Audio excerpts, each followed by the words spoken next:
sejam todos bem-vindos ao Papo Saúde. Ter um animal de estimação em casa traz muita alegria para a família, mas é muito importante saber cuidar do bichinho para que essa relação seja saudável. A boa convivência exige sempre bom senso e atenção com a higiene e a saúde.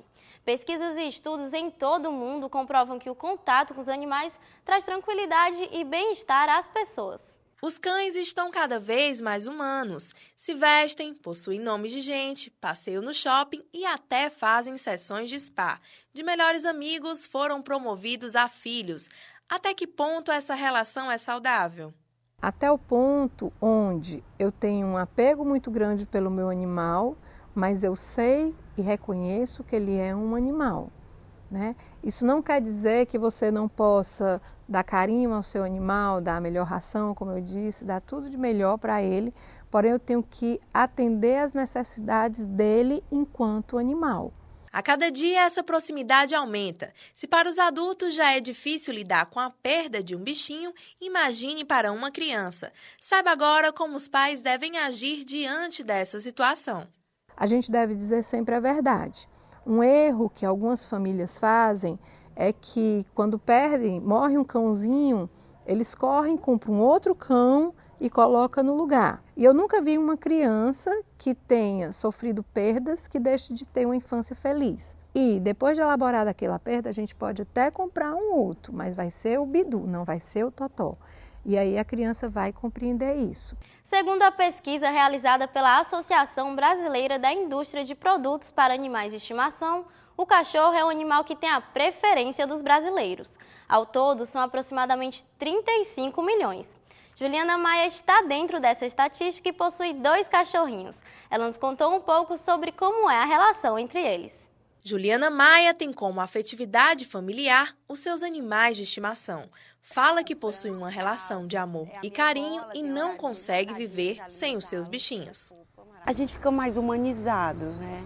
Quando a gente tem bicho, a gente começa também a perceber as coisas à nossa volta, né? Outros animais, até os animais mesmo que antes a gente não dava atenção na rua, agora a gente já percebe o quanto os nossos animais são privilegiados e aqueles não, a gente começa a se solidarizar com outras coisas, a gente fica realmente mais sensível. Para ela, os seus animais têm toda a importância do mundo.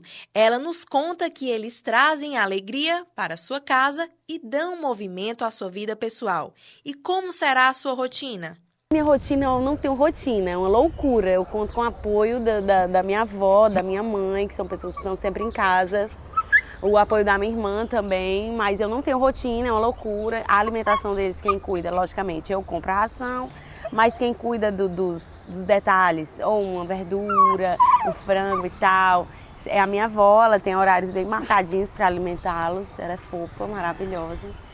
E a gente sai, quase todos os dias a gente passeia, eu digo quase todos os dias porque nem todos os dias, infelizmente, eu tenho disposição para poder fazer isso. Mas eles estão sempre em atividade. Juliana conta que Luca, seu animal de estimação, é deficiente auditivo e que já passaram por algumas situações complicadas e algumas vezes engraçadas. Fala que seus 2 cães, apesar das diferenças, têm uma relação saudável. O Luca, ele é deficiente auditivo. Ó, Luca! Luca! Então ele não entende. A gente descobriu isso quando ele tinha mais ou menos uns 3 meses. Meu Deus, esse cachorro não escuta. E tipo, não adianta quando ele faz uma peripécia, quando ele derruba uma coisa, sobe numa mesinha lateral, não adianta você chamar ele só através da voz. Você tem que ir lá, você tem que cutucar ele tem que ver que você tá chamando. É curioso, ou então às vezes a gente fala e ele não escuta, né? Ele só entende as expressões faciais, mas conviver com ele é muito engraçado. Já sabemos que os animais de estimação são grandes companheiros. O lado afetivo, misturado com as rotinas básicas de cuidados, cria um vínculo muito forte entre os donos e os bichinhos. Além desse contato diário, os animais também podem ajudar no tratamento de diversas doenças. Conheça agora um pouco da terapia assistida por animais e também do projeto Terapia Cão Vida.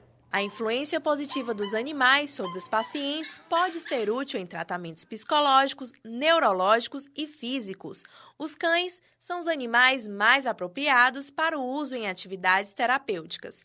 Mas o que seria a terapia com animais? Quando a gente utiliza animais, né, dentre eles pode ser um hamster, um peixinho, um gato, um cachorro, para fazer a interação com o outro indivíduo, né, com um propósito terapêutico. Os animais são utilizados para a terapia com crianças e idosos, pois a socialização é algo muito importante para o bem-estar e autoestima desses pacientes. Será que esses animais precisam passar por alguma avaliação antes? Sim, os animais passam tanto por uma avaliação comportamental como uma avaliação de saúde. Um cão, para estar inserido num projeto de cão-terapia, ele tem que estar com todas as vacinas em dia, ele tem que estar vermifugado num tempo mais curto do que os cães que geralmente a gente tem como cão de companhia. Ele tem que estar com carrapaticidas, ele para ir para o projeto, para ele ir para a visita, ele precisa estar higienizado, tem que ter tomado banho, né? Então, o cão saudável, ele não transmite doença. Tem que ter um comportamento equilibrado para lidar, né, com as pessoas com quem ele vai trabalhar. O uso de animais em terapias de reabilitação, chamada cão-terapia, vem trazendo benefícios para o bem-estar e saúde dos seres humanos. Aqui na cão-terapia encontramos um meio divertido e alternativo para esse tipo de tratamento. O Terapia Cão Vida, ele é um projeto sem fins lucrativos, né, onde a gente tem voluntários com cães preparados para a terapia, e a gente vai com esses cães a alguns locais. Sequencialmente, a gente tem no Hospital do Câncer Infantil, no CPC, né, no Centro Pediátrico do Câncer, onde a gente já entra na brinquedoteca, já entra na sala de jogos, na sala de espera, onde essas crianças estão extremamente ansiosas esperando para fazerem um exame doloroso, né, onde eles estão esperando receber exames de se vão ficar internados e se não vão.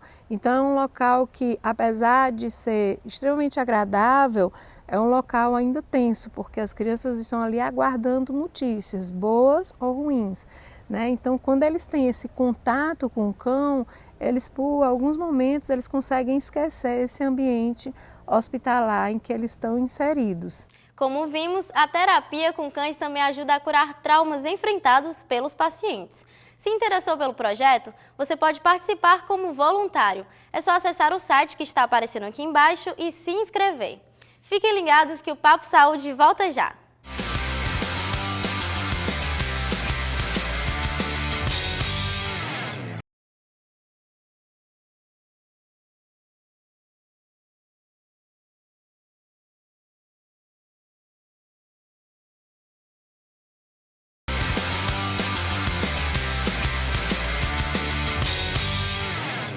Estamos de volta.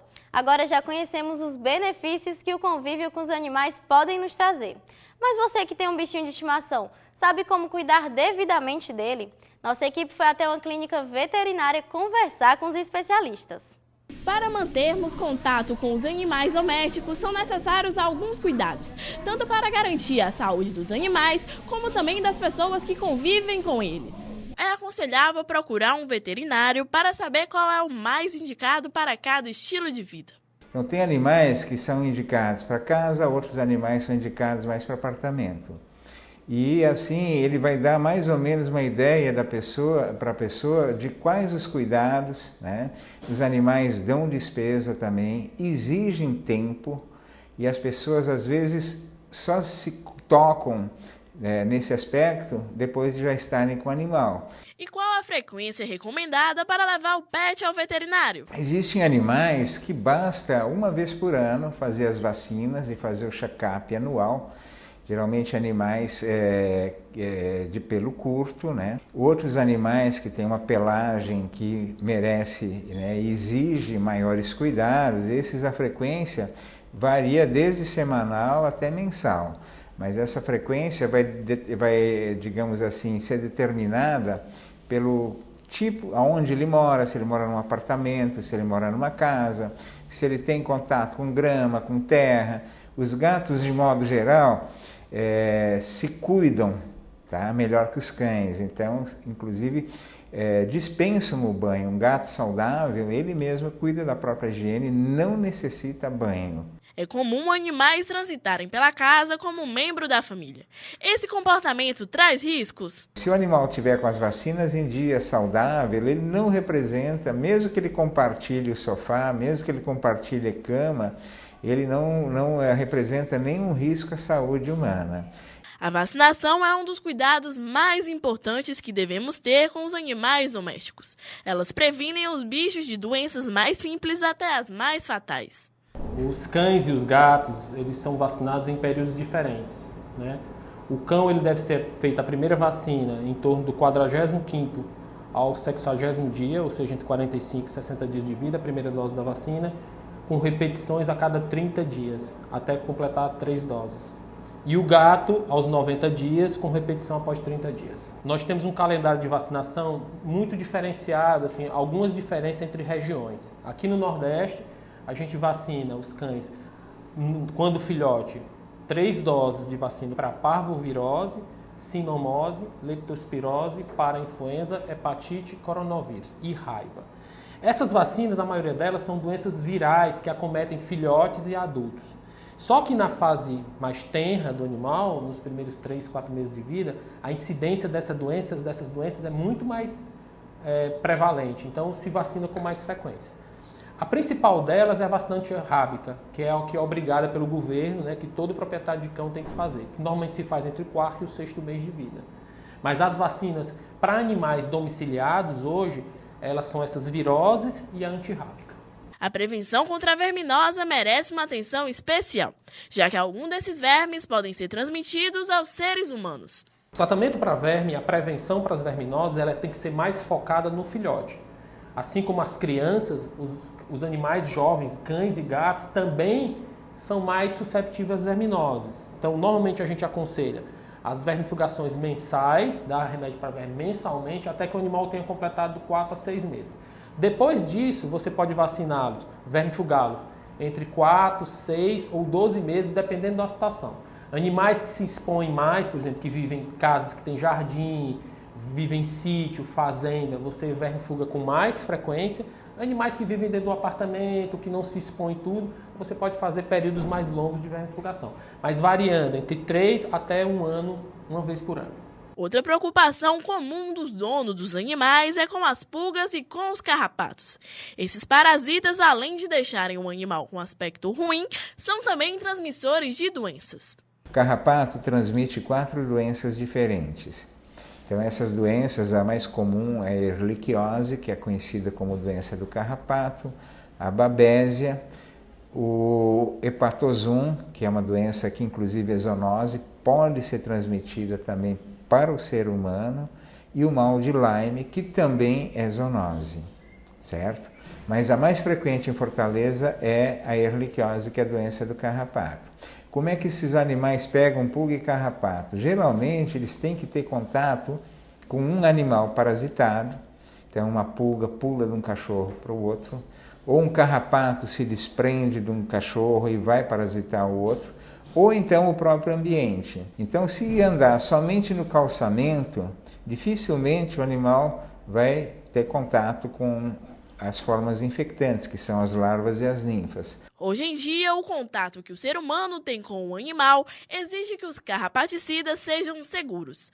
Felizmente, todos esses produtos do mercado hoje têm comprovada segurança, né, e eficiência, garantindo que esse produto não vai representar um risco à saúde nem do animal e nem do ser humano. O veterinário, então, vai orientar a forma de aplicação que vai tornar esse produto mais eficaz. Todos os cuidados citados anteriormente são muito importantes. Porém, o amor pelo bichinho faz toda a diferença. Essa é a Jade e sua dona nos conta quais os cuidados ela tem com a cachorrinha. A vacinação, alimentação e paciência e carinho, eu acho que faz parte.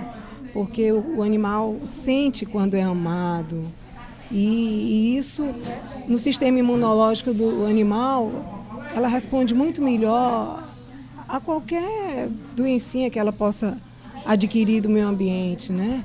No Papo Saudável de hoje, você vai aprender a fazer um delicioso churros. E o melhor, ele não contém glúten, ovos e nem lactose. Isso mesmo, dá para matar a vontade de comer aquele doce sem sair da dieta. Acompanhe!